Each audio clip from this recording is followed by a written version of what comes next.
পদত্যাগের মধ্যে দিয়ে দোষীদের শাস্তি হবে না, দোষীদের শাস্তি হবে বিচারের মাধ্যমে, এবং বিচার যেন সঠিক পদ্ধতিতে যায়, এটাই সুপ্রিম কোর্টের কাছে আবেদন।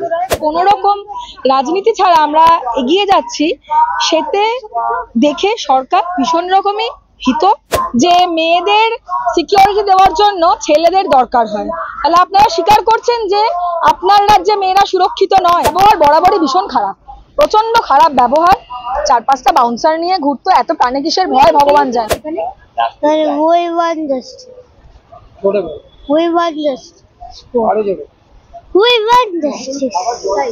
স্লোগান দিয়েছিলে মেয়েদের সাথে, কি বললে স্লোগানে? মানে বললাম বিচার চাই, উই ওয়ান্ট জাস্টিস।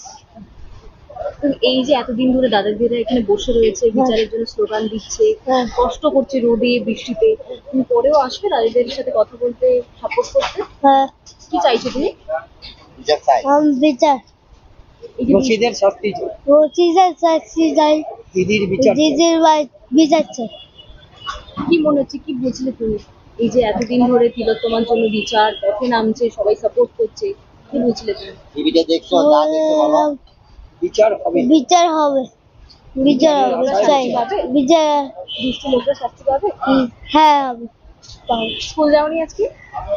না, স্কুল পায়ে রয়েছে বলে যেত। আচ্ছা, সাপোর্ট করতে এসেছো? আমি একজন সোশ্যাল ওয়ার্কার, সমাজকর্মী। আমাদের একটা এনজিও আছে, ইউনিভার্সাল ট্রুথ ওয়েলফেয়ার সোসাইটি। তো আজকে একটা নিউজ বেরিয়েছে, সেটা হচ্ছে মন্ত্রী স্বপন দেবনাথ, তিনি বলেছেন যে মহিলাদের রাত্রিবেলা আমরাই পাহারা দিই। হোয়াট ইজ আমরা? আজকে পশ্চিমবঙ্গে একটি সরকার পরিচালনা করে, সেই সরকারটাকে সরকারের রূপে পাঠিয়েছে জনগণ। সেই জনগণের প্রতিনিধি হিসাবে তিনি একজন মহিলাকে পাহারা দেন, এই কথাটা বলছেন। কিন্তু উনি বলছেন না, কালকে ডি চন্দ্রচূড় সুপ্রিম কোর্টের চিফ জাস্টিস, যিনি প্রধান বিচারপতি, তিনি বললেন সিবিআই এর রিপোর্ট দেখে আমি হতবাক, সিবিআই এর রিপোর্ট দেখে আমি বিস্মিত, বিচলিত। মেয়েটির বাবা মা যা বলেছে মনে হচ্ছে সেটাই সত্যি। তো সেটা যদি সত্যি হয়, তাহলে এখনো পর্যন্ত কেন মাননীয়া দোষীদের শাস্তি দেয়নি? পদত্যাগ করে কিন্তু দোষীরা শাস্তি পাবে না, পদত্যাগের মধ্যে দিয়ে দোষীদের শাস্তি হবে না, দোষীদের শাস্তি হবে বিচারের মাধ্যমে। সুপ্রিম কোর্টের কাছে আমাদের সাধারণ নাগরিকের আবেদন যে সুপ্রিম কোর্ট এটা যেন দ্রুত সম্পন্ন করে, কারণ এই ছোট ছোট বাচ্চারা যারা এখানে দীর্ঘদিন ধরে পড়ে আছে, 38 দিন ধরে অবস্থান করছেন, তারা কিন্তু সবাই রক্ত মাংসের মানুষ, তাদেরও শরীর আছে, তাদের কিন্তু শরীর খারাপ হচ্ছে। তাই আমরা সাধারণ নাগরিক হিসাবে আরও বেশি করে চিৎকার করে বলতে চাই, উই ওয়ান্ট জাস্টিস, এবং বিচার যেন সঠিক পদ্ধতিতে যায়, এটাই সুপ্রিম কোর্টের কাছে আবেদন। টেলিভিশন চ্যানেলকে ইন্টারভিউ দিতে গিয়ে তিনি বলেছেন যে এখানে যারা কর্মবিরতিতে রয়েছেন জুনিয়র ডাক্তাররা, তারা ডাফলি নিয়ে গান করছেন, ডিস্কো ডান্স করছেন, এখানে কটাক্ষ করেছেন এদের আন্দোলন নিয়ে। এই বিষয়ে কি বলছেন? অ্যাকচুয়ালি আমি আপনাকে বলি, আমি যেই অঞ্চলে থাকি সেই অঞ্চলেরই এমপি উনি, সৌগত রায়। সেই জন্য সেই সূত্রে 2-4 বার ওনাকে দেখেছি। উনি তো নিজে মঞ্চে দাঁড়িয়ে সবার সামনে কাজু বাদাম কিশমিশ খায়, তাহলে উনি কে ডাফলি বাজাচ্ছে, কে ডিস্কো ড্যান্স করছে, সেটা দেখার জন্য নিজে একবার সচক্ষে আসুক যে আন্দোলনের যারা হাতিয়ার, তারা আন্দোলন করছে বোতল বাজিয়ে, ছোট ছোট ডিস্ক করে। যেহেতু আন্দোলনটা গণ আন্দোলন এইভাবেই হয়, রাস্তায় নেমে রাস্তায় হাততালি দিয়ে উই শ্যাল নেভার কাম বলে এই আন্দোলনকে এগিয়ে নিয়ে যেতে হয়। সৌগতবাবু তো 555 খান, তাই উনি আন্দোলনের কি বুঝবেন? তাই ওনাকে আমি করজোড়ে বলছি যে মাননীয় সৌগতবাবু, আপনি 4 বারের এমপি, আপনিও নিজের বুকে হাত দিয়ে বলুন যে নির্যাতিতার বাবা মা সঠিক যেন বিচার পায়। আর বিচারের আশায় এত লোক বসে আছে, আরও আন্দোলনকে বৃহত্তর করতে হবে, আন্দোলনকে আরও বড় করতে হবে, এবং 14 তলায় যে বসে আছেন তার কানে ফু দিতে হবে যে তুমি বিচার করো, না হলে তুমি তোমার গদিটা অন্য কাউকে দাও। সৌগত রায়ের মন্তব্যটা আমিও শুনেছি। এখন বিষয়টা হচ্ছে যে আমরা দেখেছি যে মানুষ যখন ভয় পায় তখন তারা ভুলভাল বকা শুরু করে। প্রচন্ড ভয় পেয়েছে তো আমাদের সরকার, ভীষণই রকম ব্যাকফুটে তারা। কারণ একটা আন্দোলন সেটা কোনো রকম রাজনীতির ঝান্ডা ছাড়া একদম অ্যাপলিটিক্যাল ভাবে এতটা স্বতঃস্ফূর্তভাবে এগিয়ে যাচ্ছে।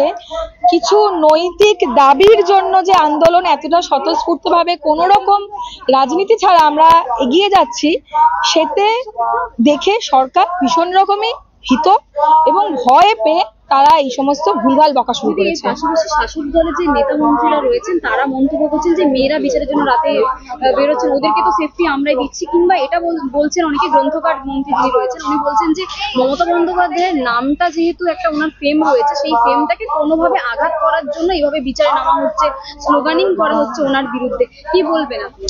হ্যাঁ, আমি শুনলাম বলা হয়েছে যে মেয়েরা যে রাত দখলে যাচ্ছে সেখানে তাদেরকে সেফটি সিকিউরিটির জন্য ছেলেদেরই দরকার হচ্ছে। তো তাহলে মন্ত্রীমশাই আপনি তাহলে স্বীকার করে নিলেন যে আপনার রাজ্যে মেয়েরা খুব একটা সেফ নয়। আজকে আমার কলিগ আরজি করে অন ডিউটি অবস্থায়, অন ডিউটি মানে সে কিন্তু জনসাধারণকে সেবা দেওয়ার কাজ করছিল সেইখানে, রাইট? তো সেই অবস্থায় সে সেখানে ধর্ষিতা এবং খুন হলেন। সেখানে এখনো পর্যন্ত যেটা আপনারা দেখাচ্ছেন, মূল অভিযুক্ত সঞ্জয় রায় একটা সিভিক ভলান্টিয়ার, সে কিন্তু মদ্যপ অবস্থায় ছিল। তো একটা মদ্যপ সিভিক ভলান্টিয়ার একটা অন ডিউটি ডাক্তারকে ধর্ষণ এবং খুনের যে অভিযোগ, সেই অভিযোগে কি হিসাবে আপনি বলেন যে মেয়েদের সিকিউরিটি দেওয়ার জন্য ছেলেদের দরকার হয়? তাহলে আপনারা স্বীকার করছেন যে আপনার রাজ্যে মেয়েরা সুরক্ষিত নয়। আরেকটা বিষয়, আমরা একটা ছবি প্রকাশ্যে দেখেছিলাম যে সন্দীপ ঘোষ নিজে সঞ্জয় রায় যিনি অভিযুক্ত তার বার্থডে সেলিব্রেটের জন্য কিংবা অন্যান্য কিছু উদযাপনের জন্য কেক কাটাচ্ছেন নিজে দাঁড়িয়ে থেকে। তাহলে কি একটা কলেজের প্রিন্সিপালের সাথে একজন সিভিক ভলেন্টিয়ার যিনি ওখানে কর্মরত এতটা ঘনিষ্ঠ হতে পারে? পসিবল যদি নিজস্ব কোনো তাদের মধ্যে কোনো আলাপচারিতা যদি না? নিশ্চয়ই না, নিশ্চয়ই পূর্ব পরিচিত এবং ঘনিষ্ঠতা যথেষ্ট বেশি। না হলে আমি তো একটা র্যান্ডম লোকের জন্মদিনে কেক কাটবো না। তো নিশ্চয়ই তাকে চেনে, তার বিপদে আপদে বা যে কোনো কাজেই নিশ্চয়ই যথেষ্ট রকম সুযোগ সুবিধা পায় বলেই তার জন্মদিনে কেক কাটছে। আরেকটা জিনিস প্রকাশ্যে এসছে যে সন্দীপ ঘোষের যে ল্যাপটপ, সেখানে কোনো পুরুষের নগ্ন ছবি পাওয়া গেছে। রূপান্তরী কাউকে ডেকে উনি পারভার্ট লোক, পারভার্ট টোটালি পারভার্ট লোক। এরপর আর কি বলবো? ব্যক্তিগতভাবে আপনি কোনোদিনও ওনার সম্মুখীন হয়েছেন? কেমন? ব্যক্তিগতভাবে আমি কোনোদিন সম্মুখীন হইনি। উনি আমার হসপিটালে কিছু বছর অ্যাজ এমএসভিপি উনি কাজ করেছেন। তো অভিজ্ঞতা যে খুব সুখের ছিল তা নয়, কিন্তু আমি পার্সোনালি কোনোদিন অ্যাটাকড হইনি। এটা শুনেছেন আপনি? মানে উনি কেমন ছিলেন, কেমন ব্যবহার করতেন? ওনার ব্যবহার বরাবরই ভীষণ খারাপ, প্রচন্ড খারাপ ব্যবহার। 4-5টা বাউন্সার নিয়ে ঘুরতো, এত প্রাণে কিসের ভয় ভগবান জানে। বাউন্সার কিসের জন্য? সেটাই তো আমাদের প্রশ্ন না। একজন প্রিন্সিপাল, তো তার বাউন্সার কেন থাকবে? এত প্রাণে ভয় কিসের ওনার? যে 4-5টা বাউন্সার, আগে তো 4টে ছিল যখন ন্যাশনালে ছিল, তারপরে তো আরজি করে গিয়ে মনে হয় 8টা না কটা বাউন্সার হয়েছিল। পুরো বাউন্সার নিয়ে ঘুরতো সারাক্ষণ। কি এমন কাজ করেছে? কলেজের মধ্যেই, কলেজ ক্যাম্পাসে, ওনার ঘরের বাইরে সবসময় বাউন্সার নিয়ে ঘুরতো। বাংলা হান্টের আরো খবর দেখতে নজর রাখুন। বাংলা খবর মানেই বাংলা হান্ট।